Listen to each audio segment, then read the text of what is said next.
एक व्यक्ति ने महात्मा बुद्ध से कहा कि मेरी जिंदगी में इतने दुख क्यों हैं, इतनी तकलीफें क्यों हैं, इतनी परेशानियां क्यों हैं। तो महात्मा बुद्ध ने उससे कहा, बताओ तुम्हें कौन सा दुख है। तो उसने कहा, मैं आपको अपने कितने दुख बताऊं, मेरी तो पूरी जिंदगी ही दुखों से भरी हुई है। जो मेरे रिश्ते हैं मैं उनसे भी दुखी हूं। मेरा ये जो शरीर है इसमें भी कोई ना कोई बीमारियां होती रहती है। एक के बाद एक दुख जिंदगी में लगे ही रहते हैं। ना मैं अपने रिश्तों से खुश हूं, ना मैं अपने परिवार से खुश हूं, ना मैं अपने मन से खुश हूं और ना ही मैं अपनी जिंदगी से खुश हूं। कभी कभी तो ऐसा लगता है कि ऐसी जिंदगी से तो मैं मर जाऊं वो ही बेहतर होगा। तो महात्मा बुद्ध ने उस व्यक्ति से पूछा कि तुम्हारे इन सारे दुखों का क्या कारण है। तो वो व्यक्ति बोला, मैं इसीलिए तो आपके पास आया हूं कि आप बताइए कि मेरी जिंदगी में इतने दुख क्यों हैं, क्या कारण है जो मेरी जिंदगी में इतनी तकलीफें आ जाती हैं। तो बुद्ध ने उससे कहा कि वही तो मैं तुझे कह रहा हूं, तू अपने मन में गहरा जाकर के देख और ढूंढ के बता कि क्या कारण है जो तेरी जिंदगी में इतने दुख हैं। उस व्यक्ति ने बहुत सोचा, बहुत विचार किया और उसे फिर भी समझ नहीं आया कि मेरी जिंदगी में इन दुखों का क्या कारण है। तो महात्मा बुद्ध उत्तर देते हुए बोले कि तेरी जिंदगी के सारे दुखों का कारण तू ही है। जो तेरे मन में आसक्ति है, जो तेरे मन का मोह है, अटैचमेंट है, वो ही तुझे दुख देता है। महात्मा बुद्ध का एक फेमस कोट है, the root of suffering is attachment, जो आपने भी सुना होगा। आपके सारे दुखों का कारण आपका मोह है, अटैचमेंट है, आसक्ति है। सारी दुनिया में तूफान मचा पड़ा हो, हम रोज न्यूज सुनते हैं कि कहीं कुछ टूट गया, कहीं कुछ हमला हो गया, कहीं कोई दुविधा हो गई, कहीं कोई एक्सीडेंट हो गया, पर हमारे मन पे सिर्फ 5 मिनट के लिए असर पड़ता है। लेकिन जब कोई हमारा अपना, उससे कोई चोट पहुंचती है तो हम टूट कर रह जाते हैं।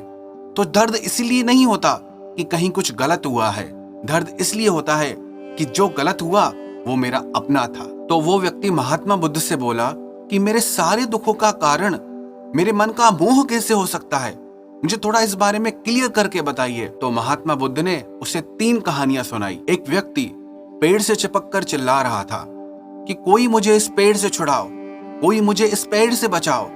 तो वहां से एक गुरु और शिष्य गुजर रहे थे। तो शिष्य ने गुरुजी से कहा कि देखिए कि वो व्यक्ति कितना चिल्ला रहा है, उसको मदद की जरूरत है, वो चाहता है कि कोई उसे पेड़ से छुड़ाए। तो गुरुजी ने कहा कि इसकी मदद कोई नहीं कर सकता, कोई इसे पेड़ से नहीं छुड़ा सकता। वो शिष्य भी बहुत हैरान हो गया कि गुरुजी आप ये क्या कह रहे हैं, उसकी मदद कोई नहीं कर सकता, हमें कोशिश करनी चाहिए। तो गुरुजी ने कहा, कोशिश हम तब करें जब पेड़ ने उसको पकड़ा हो। उस व्यक्ति ने खुद ही पेड़ को पकड़ रखा है तो उसे कोई और कैसे छुड़ा सकता है। तो बुद्ध ने उस व्यक्ति से कहा, ऐसे ही तुमने भी हर चीज को पकड़ के रखा है कि ये मेरा है, कि ये छूट न जाए, कि कहीं कुछ खो न जाए, मेरा शरीर न बिगड़ जाए, मेरे रिश्ते ना टूट जाएं, कोई मुझे अकेला ना छोड़ दे। और तेरे सारे दुखों का कारण ये मैं और मेरे का बंधन है। फिर महात्मा बुद्ध ने उसे दूसरी कहानी सुनाई कि जैसे एक मकड़ी जाला बुनती रहती है और जाला बुनते बुनते एक दिन उस जाल में खुद ही फंस जाती है। उसी का बनाया हुआ जाल एक दिन उसी की ही मौत का कारण बन जाता है। वो चाह कर भी उस जाले से बाहर नहीं आ पाती है।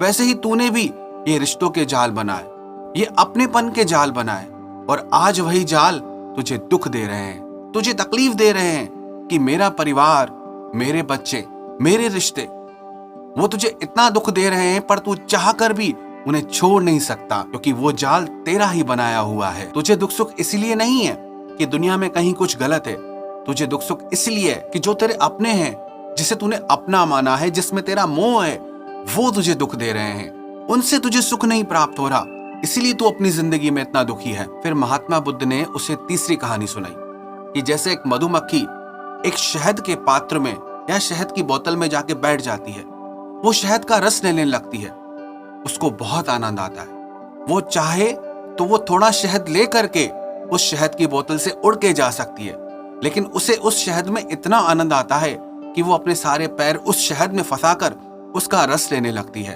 फिर धीरे धीरे उसकी ऐसी स्थिति होती है कि वो उस शहद से उड़ ही नहीं पाती, निकल ही नहीं पाती। थोड़ा आगे जाती है, पीछे जाती है, दाएं बाएं जाती है, पर उस शहद से वो निकल ही नहीं पाती।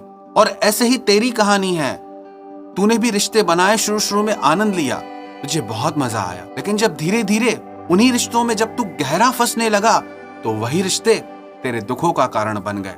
अब तू चाह कर भी उनसे छूट नहीं पाता। यही कहानी हमारी भी होती है। हम स्वास्थ्य की चिंता किए बिना कुछ भी खाते रहते हैं, लेकिन उस जुबान के स्वाद में फंसकर एक दिन हमारी हालत ऐसी हो जाती है कि हमारे शरीर को बीमारियां घेर लेती है। ऐसे ही हम अपने रिश्तों के साथ करते हैं। जिन रिश्तों में थोड़ी दूरी रखनी चाहिए, हम उनमें बहुत ज्यादा फंस जाते हैं और उसी कारण ही हमें बहुत दुख मिलने लगता है। याद रखना एक बात, जिंदगी में चाहे कोई भी चीज हो, अगर बहुत ज्यादा करोगे, उसकी अति करोगे तो वो चीज हमेशा दुख देगी। अमृत भी ज्यादा पी लो तो वो भी जहर बन जाता है। कितना ही प्यारा रिश्ता क्यों ना हो, अगर उसमें आप बहुत ज्यादा करीब जाने की कोशिश करोगे तो वो भी आपको दर्द देगा। कितनी ही स्वादिष्ट वस्तु क्यों ना हो, अगर आप उसे बहुत ज्यादा खाओगे तो वो आपके शरीर को नुकसान पहुंचाएगी। ऐसे ही जब मन दुनिया की बहुत सारी इच्छाएं कर लेता है, बहुत सारी तृष्णाएं और वासनाएं मन में भर लेता है कि मुझे ये चाहिए, मुझे वो चाहिए, तो उसके मन में धन का लोभ आ जाता है। फिर उस धन को हासिल करने के लिए वो अपना सब कुछ दांव पे लगा लेता है। अपनी पूरी जिंदगी धनोपार्जन में लगा लेता है, पूरा जीवन ही समाप्त कर देता है। और फिर चाहे उसे कितना भी धन मिलता रहे, लेकिन उसकी तृप्ति कभी नहीं होती। वो हमेशा धन से अतृप्त रहता है और इससे उसके मन में दुख का जन्म होता है। फिर उस व्यक्ति को एहसास हुआ कि महात्मा बुद्ध बिल्कुल सही कह रहे हैं। मेरे सारे दुखों की वजह मैं ही हूं। मेरे सारे दुखों की वजह मेरे मन का मोह है और उसी से ही मेरी जिंदगी में इतने दुख आए हैं। तो उस व्यक्ति ने महात्मा बुद्ध से कहा कि आपने कारण तो बता दिया, पर मुझे इसका उपाय भी बताइए कि कैसे मैं इन सारे दुखों से छूट पाऊंगा। तो महात्मा बुद्ध बोले कि अगर तुम इन सारे दुखों से छूटना चाहते हो तो अपने मन को मोह और सारी वासनाओं से मुक्त कर दो और अपने मन में प्रेम और संतोष को जगाए दो। प्रेम और मोह दिखने में एक जैसे लगते हैं, पर प्रेम कभी अधिकार नहीं जमाता कि ये मेरा है। मोह बांधता है और प्रेम स्वतंत्रता देता है। मोह कहता है कि ये मेरा और ये तेरा, और जब तक वासनाएं मन में रहती है ना, तो चाहे जितना भी मिल जाए इंसान कभी प्रसन्न नहीं हो पाता। और जिसके हृदय में संतोष आ जाता है, उसके पास चाहे कुछ भी ना हो तो भी वो बादशाहों की तरह जीता है। याद रखना, जिसके हृदय में सच्चे प्रेम और संतोष का दिया जल गया, उसके मन से मोह और वासनाओं का अंधेरा दूर हो जाता है। हालांकि महात्मा बुद्ध की ये बातें सुनने में बहुत आसान लगती है, लेकिन उन्हें करना बहुत मुश्किल है। बिना किसी से मोह लगाए प्रेम करना, बिना किसी से बदले में प्रेम न चाहकर उसे प्रेम करना, ये बहुत कठिन होता है।